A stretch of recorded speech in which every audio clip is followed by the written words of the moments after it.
السلام عليكم ورحمة الله. سيكون الفيديو هذه المرة عن الإعلامي السعودي الراحل ماجد الشبل، الذي هو من أصول شامية. عاش ماجد كل حياته في المملكة، مذيع وشاعر ومحاور جيد، إنسان موهوب، قدم العديد من البرامج الثقافية، ولعل أشهر هذه البرامج برنامج حروف وبرنامج أبناءنا في الخارج. مذيع نشرات أخبار ومتخصص في البرامج السياسية.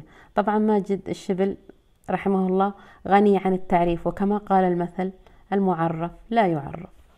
إلى فقيد الإعلام والثقافة ماجد الشبل.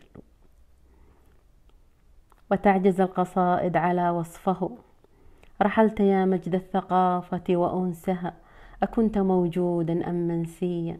عجز القلم أن يوفيه حقه، وهو القمر والناس دائم تلمحه.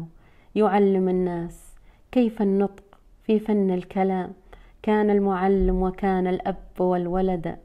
يوجه الناس ويرشد من منبر الأعلام، نسمع همسه، والكل بعد تعليم الشبل لهم صاروا أساتذة. لولا ماجد ما عرفنا الأحرف، كان يناقش ويحاور ويكتب الشعر.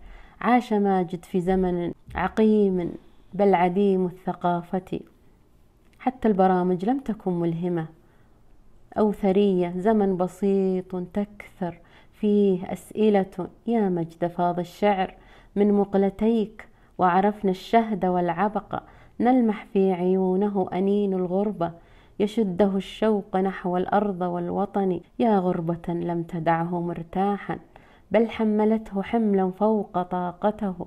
اهتم بالوقت وبالشاشة قد فتن، نسى حقوقه وصار الحق يسأله. نسى نفسه في بحر العلم غارقة، يا ابن ذاك البحر العائم على الشواطئ. يا من نسيت نفسك وهامت للقياك، تجري وحيدا نحو أهداف الإعلام مهتما. وحين جاءته المنية قال: لبيك ربي إني مشتاقا إلى لقياك.